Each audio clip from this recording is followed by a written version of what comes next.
বিয়ের আগে প্রেম জমে, বিয়ের পর প্রেম কমে, এটি নিয়ে বিতর্ক হতেই পারে না। এটি তো দিনের আলোর মতো সত্যি। কারণ প্রেম হয় প্রেমিকার সাথে, বউয়ের সাথে হয় সংসার।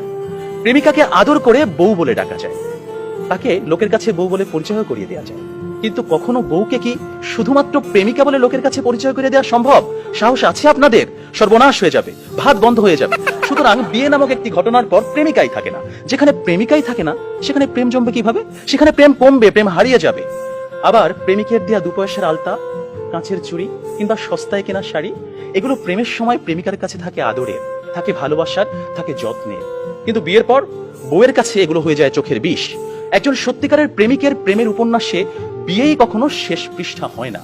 কারণ তারা জানে কোনো কোনো প্রেম না পাওয়াতেই পূর্ণতা খুঁজে পায়। তাই পৃথিবীর শত গল্প, কবিতা, উপন্যাসে প্রেমকে সাজানো হয়েছে না পাওয়ার বেদনায়। আর এজন্যই প্রেমটা আসলে বিয়ের আগেই, অর্থাৎ না পাওয়াতেই জমে। তাই অবশেষে আমি বলতে চাই, আমি যদি তোমাকে পাই তাহলে বিয়ের পর আমি হয়ে যাব দায়িত্বশীল পুরুষ। বিয়ের আগে যেমন ছিলাম লুতুপুতু প্রেমিক, যেমন ছিলাম আবেগী প্রেমিক, বিয়ের পর হয়ে উঠবো আমি দায়িত্বশীল পুরুষ। কারণ আমি জানি বিয়ের পর দায়িত্ববাদ দিয়ে প্রেম জমাতে গেলে সংসার টিকবে না। আমি পুরুষ, আমি রাখবো তোমায় বাহুডোরে, কখনো ভালোবাসার আদরে, আবেগী প্রেমিক হয়ে, কখনো বা স্বামীর দায়িত্বে।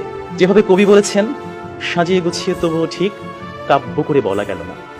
এজন্ম তো কেটেই গেল অসম্ভবের অসঙ্গতে। পরের জন্মে বয়স যখন 16ই সঠিক, আমরা তখন প্রেমে পড়ব। একজন প্রেমিকের থাকে দেখা না পাওয়ার কষ্ট, থাকে হৃদয়ের উত্তাল আবেগ। তাই বৃষ্টি কিংবা জ্যোৎস্নার রাতে যখন প্রেমিকার মন ভালো নেই, কিংবা যখন কিচ্ছু ভাল লাগে না, তখন প্রেমিকের থাকে নানা আয়োজন। মেসেঞ্জার কিংবা হোয়াটসঅ্যাপের ভিডিও কল থাকে উত্তাল। আমার জান, আমার জানটুস, আমার ময়না, আমার টিয়া, আমার হেটুস, থাকে কত রকমের সম্বোধন। রাত গভীর হয়, ওরা জেগে থাকে। শহর ঘুমিয়ে যায়, ওরা ঘুমায় না। ওদের কণ্ঠে থাকে গান, বুকে থাকে ছন্দ।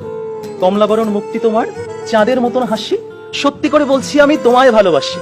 পান্তা ভাতে কাঁচামরিচ, গরম ভাতে ঘি, তোমার সাথে প্রেম করিতে আমার লজ্জা কি। অথচ বিয়ের পর হাজারো হিসেবের ভিড়ে পদ্য, কবিতা, ছন্দ সব যায় উড়ে। আপনারাই বলুন, এইভাবে কি কখনো প্রেম জমে? বিয়ে নামক একটা ঠুনকো শব্দ কখনোই কিন্তু প্রেমের বিশালতায় বাধা হতে পারে না। বরং প্রেম হচ্ছে সেই অস্তিত্ব যেখানে প্রেমিক মন জানে, জন্ম জন্মান্তরে তুমি আমার।